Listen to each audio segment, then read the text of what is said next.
मेरे प्रिय भाई और बहनों,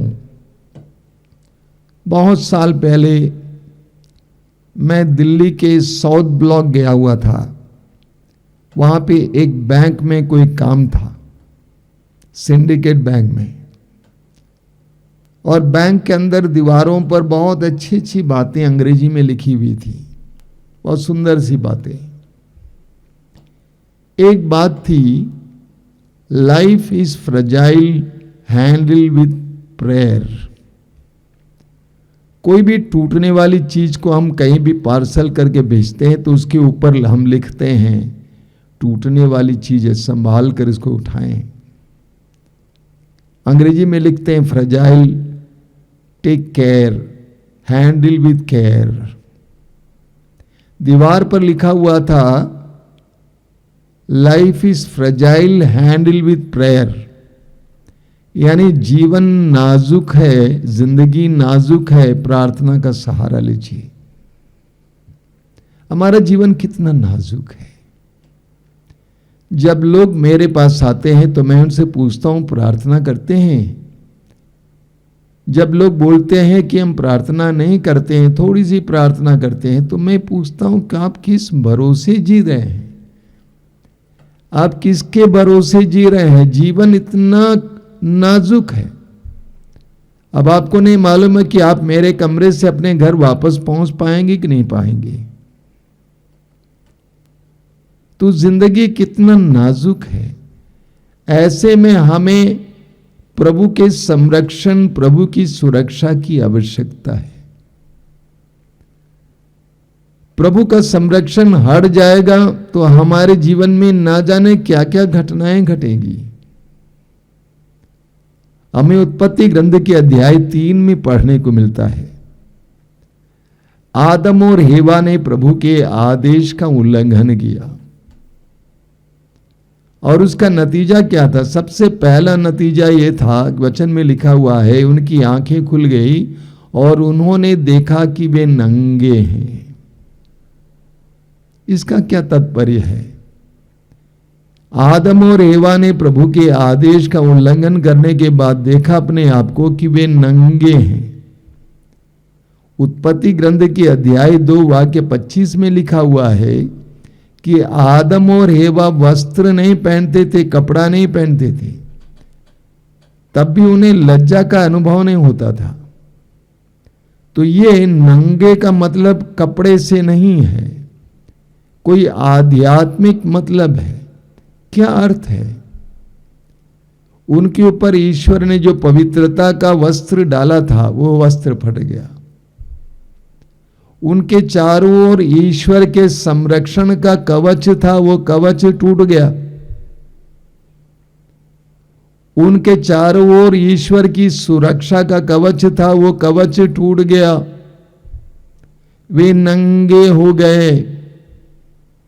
मैं एक छोटा सा उदाहरण देता हूं।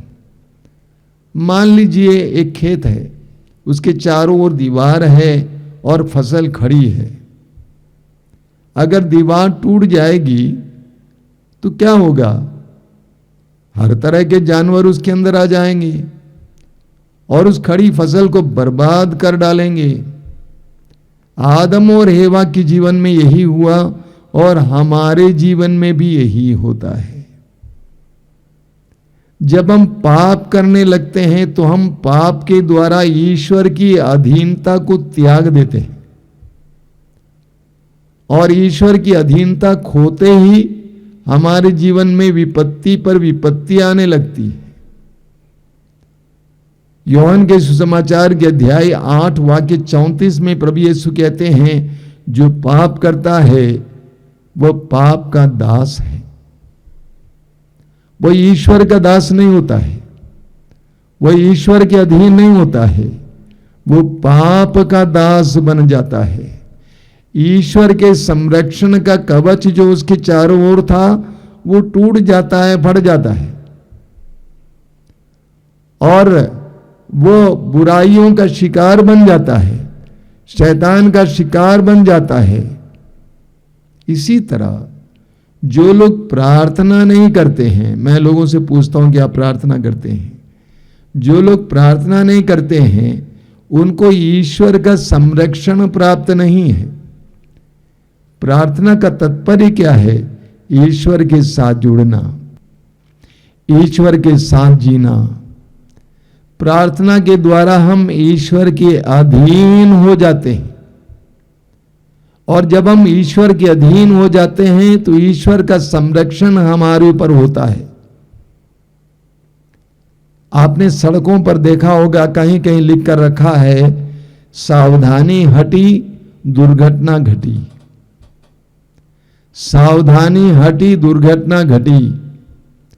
जब हम प्रार्थना नहीं करेंगे तो ईश्वर का संरक्षण अनुभव नहीं करेंगे तो हमारे जीवन में ना जाने शैतान क्या क्या नहीं करेगा।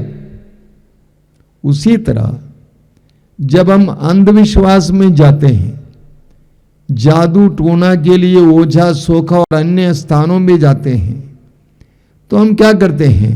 हम ईश्वर की अधीनता का तिरस्कार करते हैं और इन सारी चीजों पर विश्वास करने के लिए जाते हैं। नतीजा ना जाने क्या क्या विपत्तियां हमारे अंदर आ जाती हैं।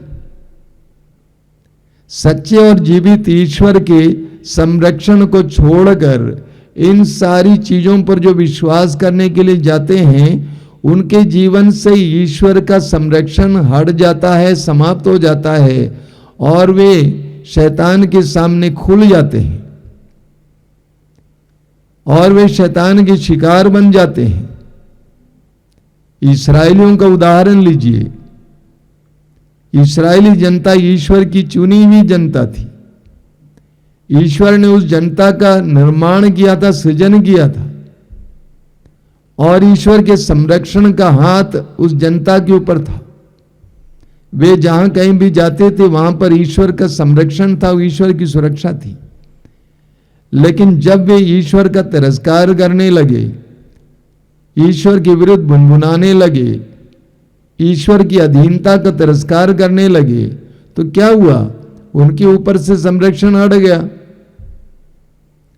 और जो ही संरक्षण हट गया वे दुश्मन राष्ट्रों के शिकार बन गए। आज भी देखिए इस्राएल में, यरूशलेम में क्या चल रहा है। ये अभी की बात नहीं है, वर्षों से। जब से प्रभु की चुनी हुई जनता ने ईश्वर की अधीनता का तिरस्कार किया, उस समय से वे शत्रुओं के शिकार बन गई। हमें स्तोत्र ग्रंथ के अध्याय 32 वाक्य 10 में पढ़ने को मिलता है।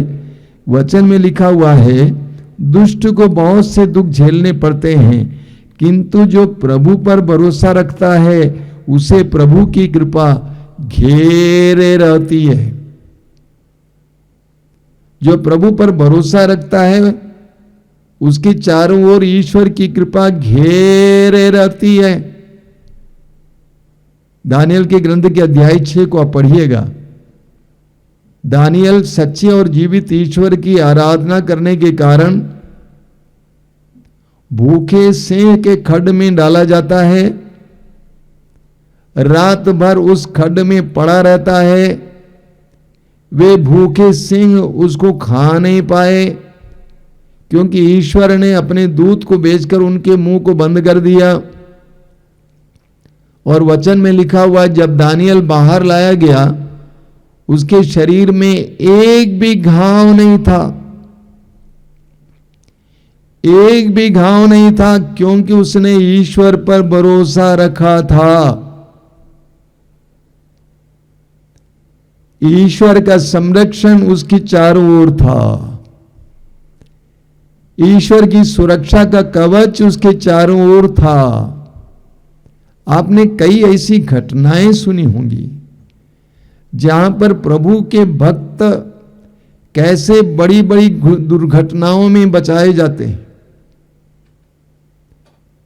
सारी गाड़ी चकनाचूर हो जाती है, लेकिन वह सुरक्षित बाहर आता है।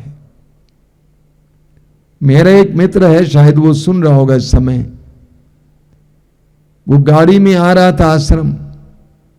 अब बताइए, वो बगल में बैठा हुआ था, दुर्घटना हुई, उसके बगल में दाहिनी ओर बैठा हुआ ड्राइवर वहीं ऑन द स्पॉट मर गया। लेकिन ये प्रभु पर भरोसा रखने वाला प्रभु का वचन सुनाने वाला, प्रभु ने उसको सुरक्षित रखा। कभी कभी लोग बोलते हैं कि ये गलत सोच है। प्रभु कभी पक्षपात करता है क्या? नहीं करते हैं। लेकिन प्रभु का संरक्षण जिसको प्राप्त है वो बच जाता है। कई दुर्घटनाओं में कई लोग बच जाते हैं जिनको ईश्वर का संरक्षण प्राप्त है, जो ईश्वर पर भरोसा रखते हैं।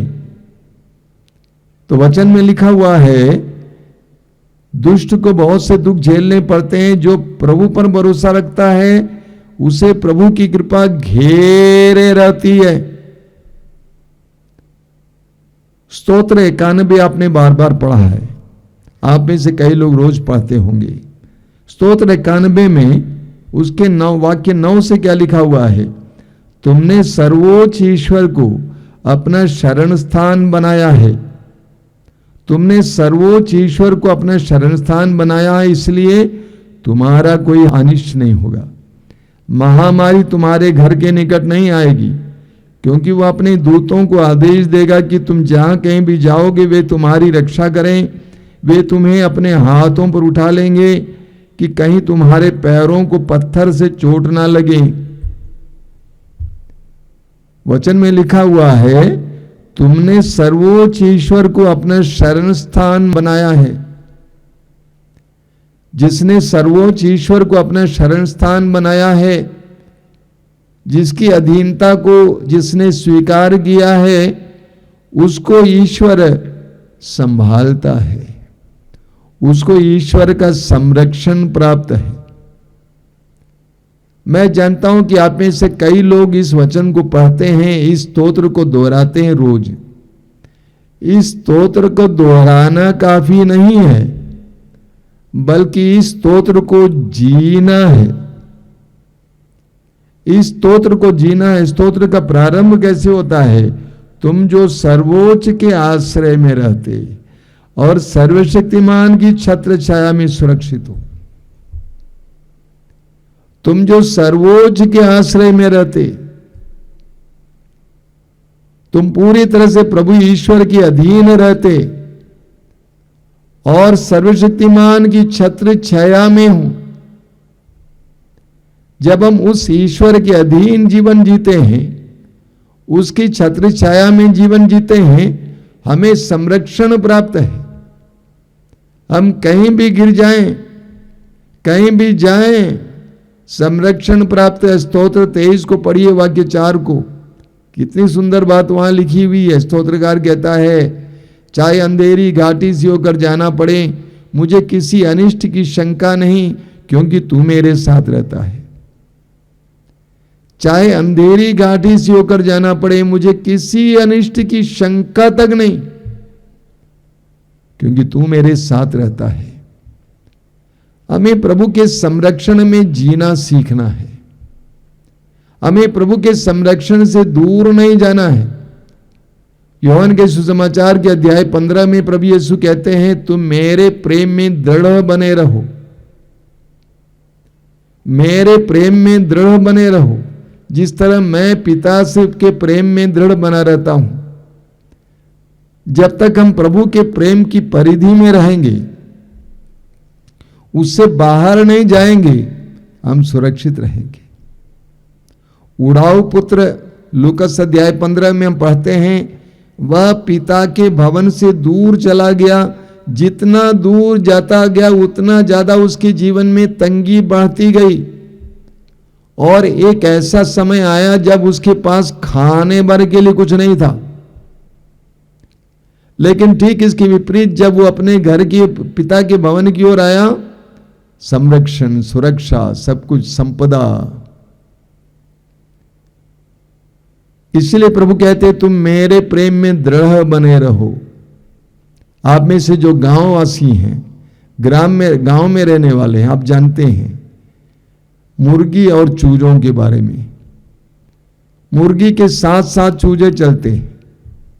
अगर कोई भी चूजा अलग हो जाएगा, कोई ना कोई जानवर या चिड़िया उसको चुग लेगा। उसी तरह जब हम प्रभु के संरक्षण से दूर चले जाते हैं, तब शैतान हमें आसानी से पकड़ लेता है। हम उसके शिकार बन जाते हैं। मैं कई लोगों से पूछता हूं, विशेष करके जो क्रिश्चियन हैं, मसीही हैं, कि आप चर्च जाते हैं, गिरजाघर जाते हैं? कुछ लोग वर्षों से गिरजाघर नहीं गए हैं। मैंने कहा पहले आप गिरजाघर छोड़ेंगे, उसके बाद विश्वास छोड़ेंगे, उसके बाद ईश्वर को छोड़ेंगे और आप शैतान का शिकार बन जाएंगे, विपत्तियों के शिकार बन जाएंगे। ये मेरा अनुभव है। मैं देखता हूं कई विश्वासी और मसीही परिवारों में शैतान का बोलबाला है। शैतान खेलता है एक बंदर की तरह और उनको नचाता है, उनको परेशान करता है। एक के बाद एक विपत्ति आ जाती है, आपसी तालमेल नहीं है। कारण क्या है? प्रार्थना नहीं है, प्रभु के संरक्षण में नहीं है। मेरे प्रिय भाई और बहनों, हमें प्रभु ईश्वर के संरक्षण और सुरक्षा की आवश्यकता है, क्योंकि जीवन कितना कठिन है और कितना नाजुक है। ऐसी परिस्थिति में ईश्वर के संरक्षण के बिना अगर हम जीवन जीने लगेंगे तो हम पूरी तरह से असुरक्षित हैं। लेकिन जो प्रभु के संरक्षण में जीता है, जो प्रभु के अधीन जीता है, वह सुरक्षित है। प्रभु उसको सुरक्षा प्रदान करते हैं, उसको संरक्षण प्रदान करते हैं। आइए हम प्रार्थना करें। अपनी आंखें बंद कीजिए, प्रभु से प्रार्थना कीजिए। इस समय प्रभु तेरे शरण में, तेरी छत्र छाया में, तेरे संरक्षण में जीने की हमें कृपा दीजिए। हमें दुनिया पर भरोसा नहीं रखना है, बल्कि तुझ पर भरोसा रखना है। दानियल को उस खड्ड में डाला गया था, लेकिन सिंह नहीं खा पाए, कुछ नहीं कर पाए, यहां तक कि उसके शरीर पर एक खरोच तक नहीं मार पाए, क्योंकि दानियल को प्रभु का संरक्षण प्राप्त था, तेरा संरक्षण प्राप्त था। हमें भी प्रार्थना के द्वारा, विश्वास के द्वारा तेरे संरक्षण में जीने की कृपा दीजिए। तू हमारे चरवाहा है, हमें किसी बात की कमी नहीं होगी। चाहे अंधेरी घाटी से होकर जाना पड़े, हमें किसी अनिष्ट की शंका नहीं होगी, क्योंकि तू हमारे साथ रहता है।